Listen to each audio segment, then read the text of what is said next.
Bible, you've likely noticed a major difference from our... If you've ever opened a Protestant Bible, you've likely noticed a major difference from our own Catholic Bible.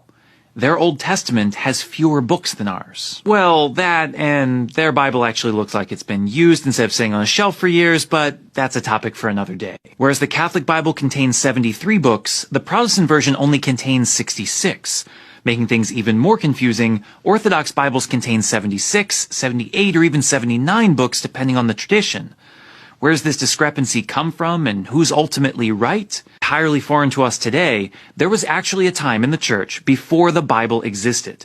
For centuries, in fact, the church was guided by the Hebrew scriptures and a random bunch of recently written texts that varied from place to place. God most certainly inspired many texts throughout our history, but we weren't exactly given a table of contents to know which ones they were. Which is why, for more than 3 centuries, there was no official canon of scripture.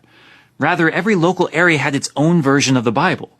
Some included books that were later removed, things like 1 Clement and the Didache, while others originally excluded certain books that we consider canonical today, such as James or Revelation. As the church began to develop in many different directions over this time, heretical ideas like Arianism and Docetism forced the church to work together beyond the local level, convening councils and promulgating doctrine.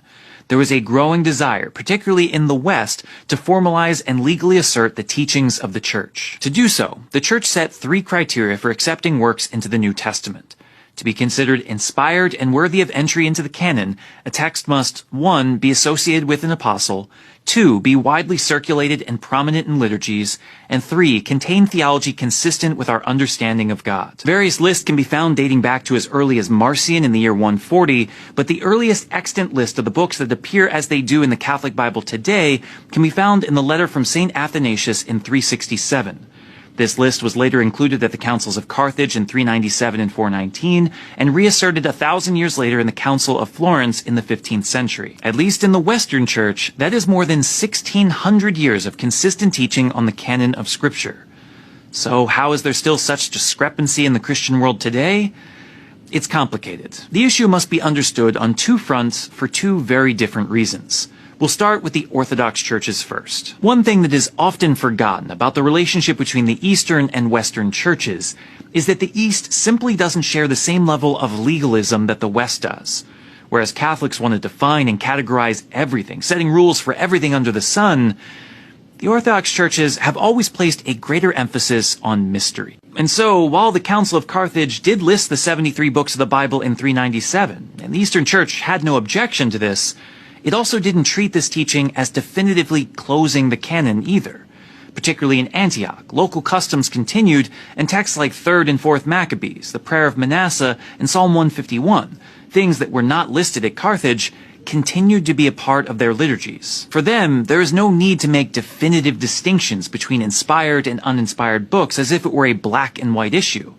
Instead, they recognize a gradation of inspiration over a wide range of texts.